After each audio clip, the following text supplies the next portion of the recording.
احترام خدمت شما عزیزان. امیدوارم که حالتون خوب باشه. بنده محمد رضا سعیدی هستم از کانال آموزشی گرافیک آپ با قسمت دیگه ای از آموزش ادوبی ایلاستریتور در خدمت شما هستم.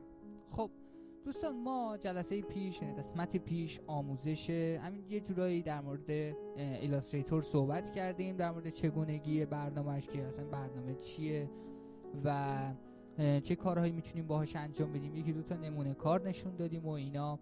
و امروز قصد داریم که با محیط خود نرم افزار آشنا شیم، ببینیم که حالا چجوریه و چجوری میتونیم یه پروژه یا همون آرت بورد ایجاد کنیم. پس با ما همراه باشید. حتما این ویدیو رو لایک کنید و با دوستانتون به اشتراک بگذارید و حتما این کانال رو سابسکرایب کنید و اون زنگوله بغلش هم حتما بزنید که از جدیدترین ویدیوهای ما با خبر باشین. خب بریم برای آموزش.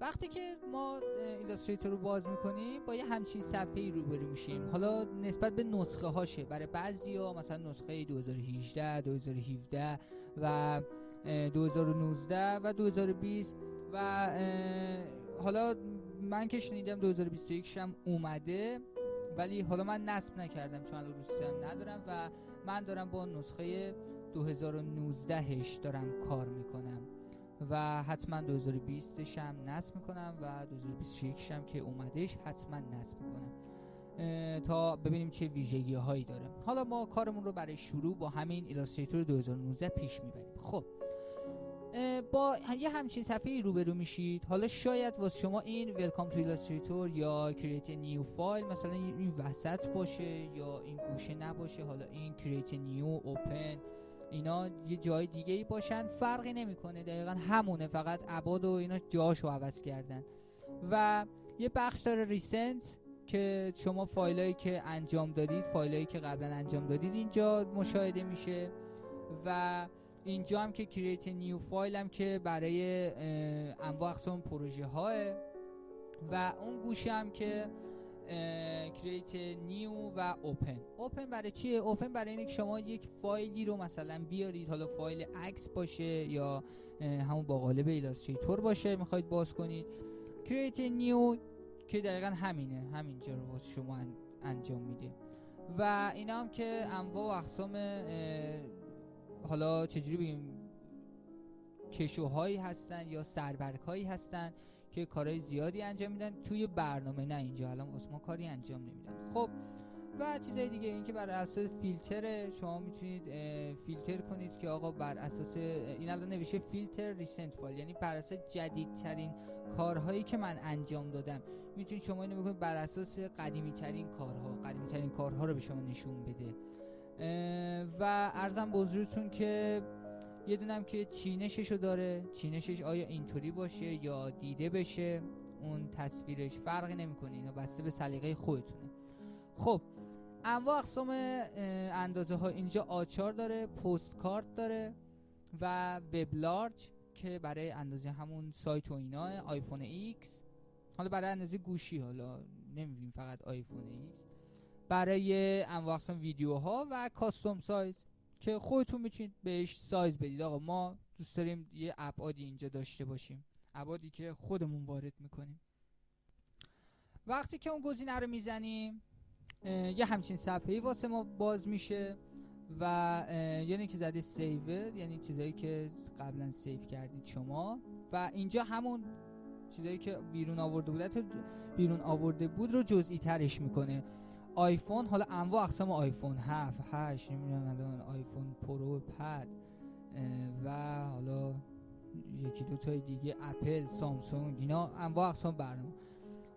وب ها هم میاد، انواع اقسام چیزایی که تو وب هست و واسه ما نشون میده، سایزایی که ما میتونیم انجام بدیم. توی پرینت هم میاد، انواع اقسام سایزایی که تو پرینت استفاده میشه رو به ما میده. فیلم و ویدیو هم میاد، انواع اقسام اندازه هایی که تو فیلم استفاده میشه به ما میده، مثل 4K یا مثلا UHD و اینا.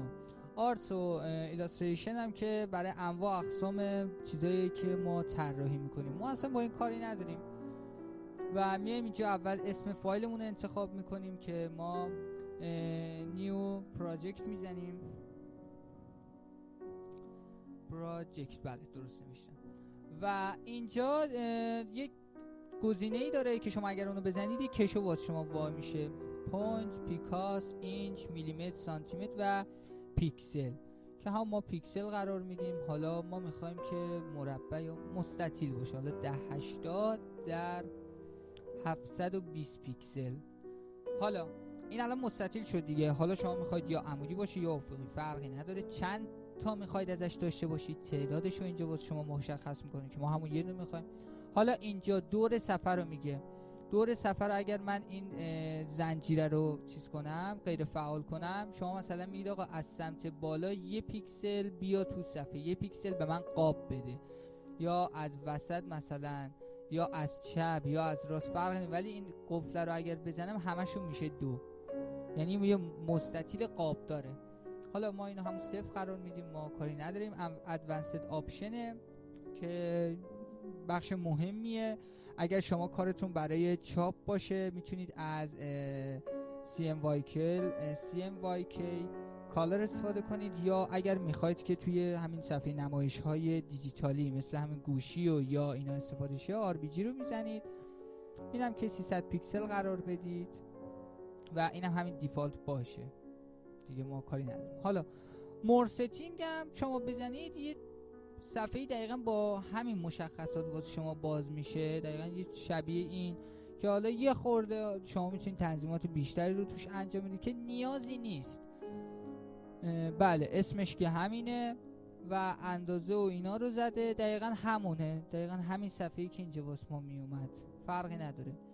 کرییت رو میزنیم که برای ما یه صفحه باز بشه. خب تو این بخش ما بخش همین ابتدایی برنامه رو به شما توضیح دادیم. در قسمت بعد با انواع و اقسام ابزارها و این نوار بالایی اینا حتما آشنا خواهیم شد. تا قسمت بعد، خدا نگهدار.